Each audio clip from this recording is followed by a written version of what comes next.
Welcome to another student management application presentation. My name is David Hart, and in this video we're going to talk about contacts.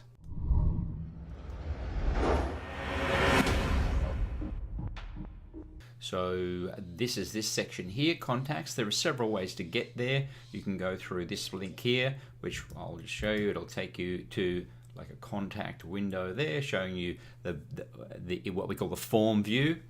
And then this is, we can go on the back arrow here, go back to the dashboard, and from here we can create a new contact by clicking on that link there, or we can go to the contact list here. So if you want to see a complete list, we can go there. So let's just start back on the dashboard, and first thing we'll do is we'll make a new contact. So when I click on there, you can see that I've got several options. I can create a new student, teacher, a supplier, or I can do a personal one. Now I'm just going to click here on student, and let's just start off here by saying where they came from in terms of advertising. Let's say they came from a Facebook ad, and we're going to call this guy Jim Student. All right, that's his name. All right, so, and we'll put down here under put him as a male, being a Jim, and what this here, the alias, is it creates a number or an alias automatically, but you can change that. So if I wanted to change that alias there, let's just say he wants to be called, Hendrix 2017.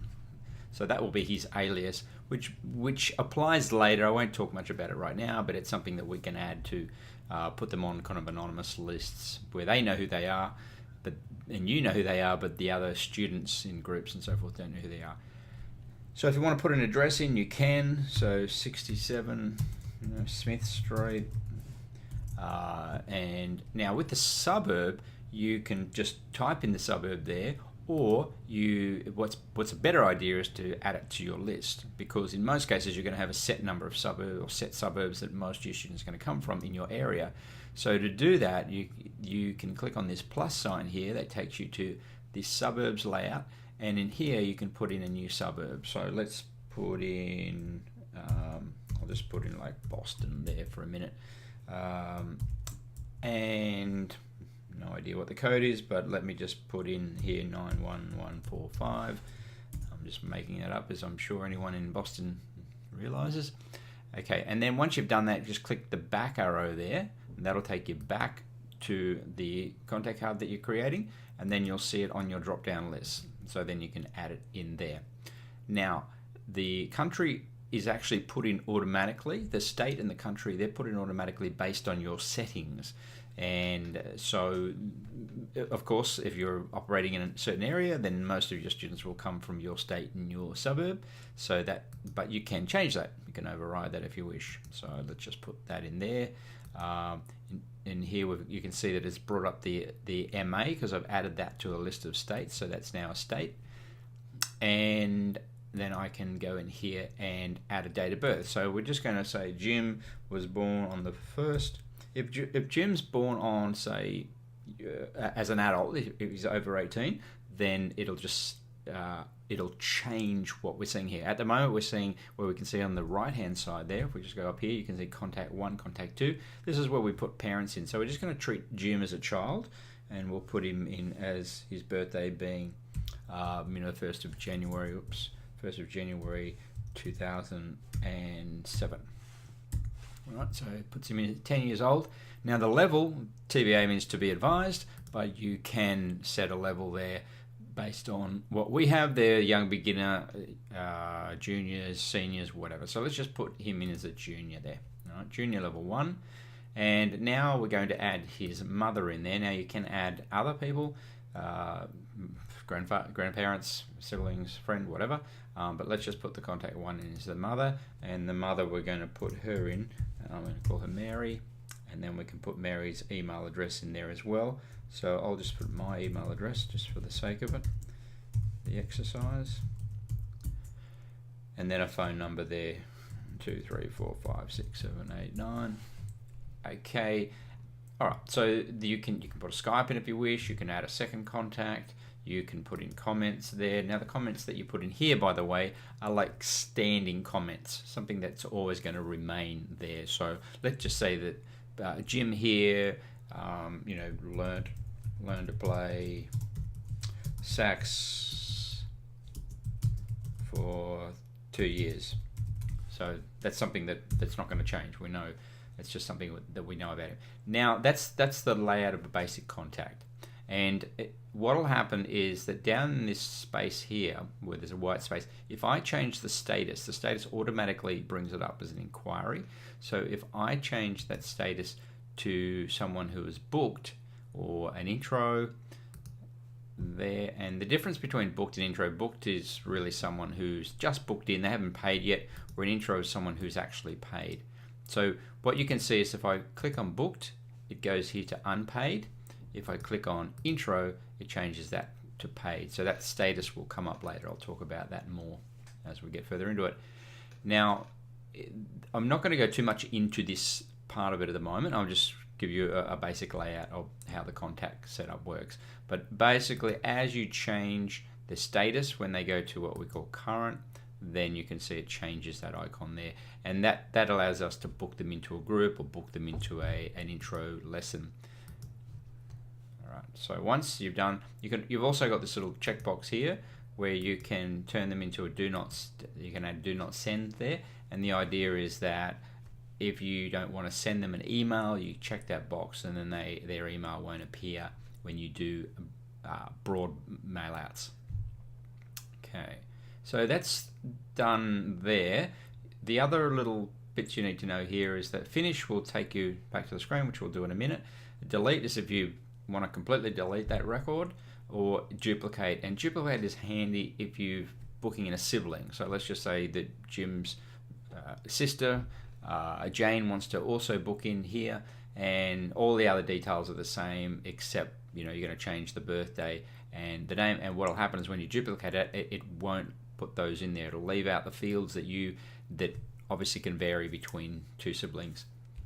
All right, so that's all done. So I'll just click on finish there, and you can see that we've got Jim here, and his card color there, the orange, will change depending on the status. So he's booked at the moment. So if I go back there and I change that status to inquiry, let's just go back, you'll see that it's a different color, it's gray. And again, if I change Jim to an intro, if we go back again, you see it's a different color. So the idea is that when you're moving through your contacts, you can quickly see at a glance the color will remind you of what status they are. Okay, so that's how we make a contact, and this is the contact card, which I'll come back to in a minute. But what I'm going to do here is show you the list. Now we've got this icon here, which we can go to the list, or you can go to the list from the dashboard as well, which I showed you earlier. So let's just go into the list here, and what we see here, there's more to this, by the way. I'll just scroll over here so you can see that there's more there, but we're just going to stick to this as the main part that we need to sort of focus on. So what we've got here are the different sort of time ranges there. So if you want to see a date range, you want to say, I just want all students that enrolled or inquired, basically time stamped in the last 90 days, or I want those within the last 12 months, or I only want the ones in the last 30 days. It helps you to quickly narrow down when you're looking for a certain student.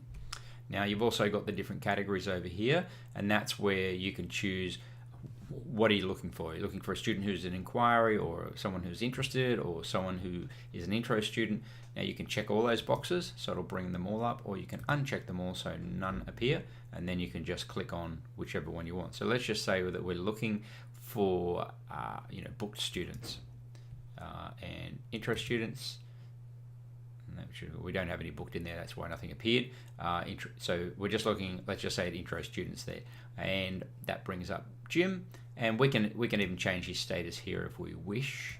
And basically you've got all these details there. If you want a phone, if you want to change his level for any reason. Now from here, these two icons over the left, I'll sort of work my way across, but these two icons on the left here, one will go back to his form, and this one will allow you to edit his contact details. So if I want to go in, I'll just go into his form from here. can see that what it does is it brings me to that layout, which we talked about before. Now, if I click the back button here, it'll take me back to that same screen again. And it's good to use the back buttons if you want to go straight back, because sometimes if you click the other icons, it'll do a new search, a fresh search, and it'll find new information. It kind of refreshes the screen. So if you want to get back to exactly where you were, make sure you use that back button. Now, if I want to go into edit something there, then I click there, and that brings me back into that edit window, which is where you want to do bookings and so forth. All right, so let's go to the form, this one here, and I'll take you through the basic layout of this, which is really all you need to know at this point. So obviously name at the top, contacts, if there's a second contact, that'll appear over here. It's got their email address, their phone number, and then their basic details there. Now here on the envelope, if you click that, it'll create an email sending it to that person if you're set up for MacMail. It may work on some others as well, and we're working on developing it on other platforms such as Gmail and so forth, but at the moment you need to be using something like MacMail within your system. Outlook may work as well. I'm not 100% sure because I don't use anything but Macs. So that's the layout there. Now this tells you the status at the top here, and this, by the way, creates an email for that particular student. I'll just revert there, just go back here. But that will create an email that you can then send as a confirmation. That's what that envelope's for. It's a confirmation email. And sometimes, I'll warn you, sometimes it doesn't work quite right if there's not the details aren't all there. In other words, we haven't booked Jim in. We put him as an intro, but we haven't booked him in, so there are no actual details there of his lesson. So when I clicked on that, it didn't work because there was no date of when he was supposed to be. So, and I'll do that in another video, how to actually book a student into an intro. This today is just a basic layout of the contacts. So then we've got up here the edit window. If you want to go again back into that edit window, that's there. You've got this here is basically for creating a to-do. We have a to-do list, so if you want to create a to-do for Jim, that means some kind of action. Let's say for Jim, you need to research getting him a new guitar. So look for electric guitar under, say, $300. So let's just say he wants to buy that. So the action here is that it's a job, you can say, we'll put it under a job, and you can just on there as actions, by the way, if you have any suggestions for other actions, let us know and we can add them on to that to-do list. Then again, name, this is a priority. There are other categories there. If you want to add it to something else, we'll put student there because it's under the student category. And then we can put a due date. So let's say that we want that done. It puts in today's date, but if you want it, you've got a week to do it, so put in the 13th there. And then if there are any links, maybe you want to go to a website for researching guitars, you can put that in there as well, and then you can put any comments in there. And let's just say I put in Gibson here, for instance, and that knowing that he wants to get a Gibson. Under $300, probably unlikely, but anyway. So that's there, and then if I click on there, that'll take me to the whole to-do list. But at the moment, I'm just going to be happy with that. That's all in there. I don't need to save anything. It's already there, and then I can just click the back button, and then this one here goes to the to-dos for him. So you can see there's Jim's to-do on the list, and it just narrows it down to any that are for Jim. So if there were more than one to do there for Jim, it would show several at a time. So that's what that's for. Again, this is for emailing. If you want to send Jim an email, just click on that and it'll produce a blank email. If you want to do a progress report, that's there. And then if you want to create a certificate of some kind, then you'll go there. Now, as Jim progresses into the course, then more details will appear here, and I'll go to another contact in a minute to show you how these details will fill out. Now, down here, you can add a note in here. So let's just say, and just to define the difference between to-do and notes, notes are not actions. They're running, just keeping a history on the student. So let's just say with this particular student, on, you can set the date on the 1st to the 5th there, put in the teacher, which should be you generally when you're putting that in there.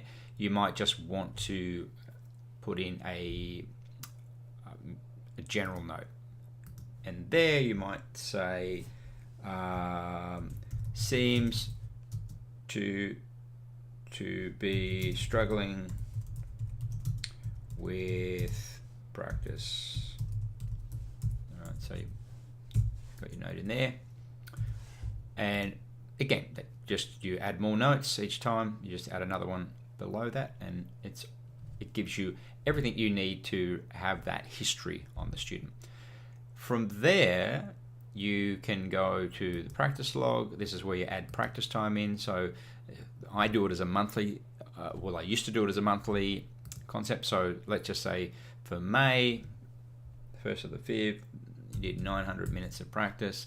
Then you can do a new one, and it could be, let's just say for the month before, did 1,000 minutes of practice. And what that does is that it tallies up. So over on the side here, you can see there's a total of 1,900 minutes practice, 2 entries, which means that he's averaging 950 minutes of practice. If I add one more in there, let's go back to the 1st to March. And by the way, if you're in the US, the date will adjust for putting month day rather than day month, which is it's set up now for Australia. And so if I put in here, let's say 500, back then you can see it updates here, giving it as again the average, and it just helps us to see what this student is averaging, and then we can compare them to other students. You'll have a whole breakdown of students and their practice times. Okay, so that's the gist of it as far as the general putting a new contact in there and adding some notes and so forth. But let's have a look at an existing contact to see what we can find. So what I'm going to do here is I'll go to the list here, and from here, that button there, by the way, is a show all, so that'll bring up every single person that you've got in here. And let's have a look at a student, hopefully, who's got some more details. Well, let's go into this one here. No, let me go back. All right, so there's one here that's got a booking. All right, there. So you can see that when there's a booking on the timetable, it will show up here. So it's showing that this particular guy, test dummy, is Monday, 1:30, room 1 there. And so by clicking on that little icon there, it'll take me to the timetable. I won't do that now, but you'll be able to see him directly on the timetable. Now up here, where it says practice, it will show the average practice here, and the idea is that you can click on there and you go straight. You can see that it's brought up their practice section here. So if I put in some practice times here, let me go back here to March, and we'll put in 600 there, and then let's go to April and put in 400 there, and then again you can see that it brings up an average, which is here. So it just gives you a very quick overview, because a lot of the time you're going to be on the notes, you won't see that, but you'll see it up here. Makes it very easy. In there, you can drag a photo in there if you like of the student. If you happen to have a student, I don't have a photo. Let me just drag this one and see what happens. This is a bit big, but that's the idea. You can have the photo of the student in there. And the other thing which is handy is that you can put in a follow-up date. So if this particular student, you want to call them on a particular date just to see how they're going, then you can put that date in there. And then you'll actually find in the reports over here a follow-up list. Basically, if you go into the contact list too, you'll find it in here. It'll add it all in there. So hopefully that gives you a fairly good idea of the contacts and how it works. So remember, from the dashboard, you can go to the list here, or you can go to the form. So that one goes to the form. If we go back, this one goes to the list, and that's pretty well it for now. They're the basics of it. Play around with it, click buttons and see what happens. And it's very, very powerful. It's just going to allow you to have a lot of control over your students, emailing and printing certificates and tracking practice, all those fun things. So yeah, dig in. Thank you.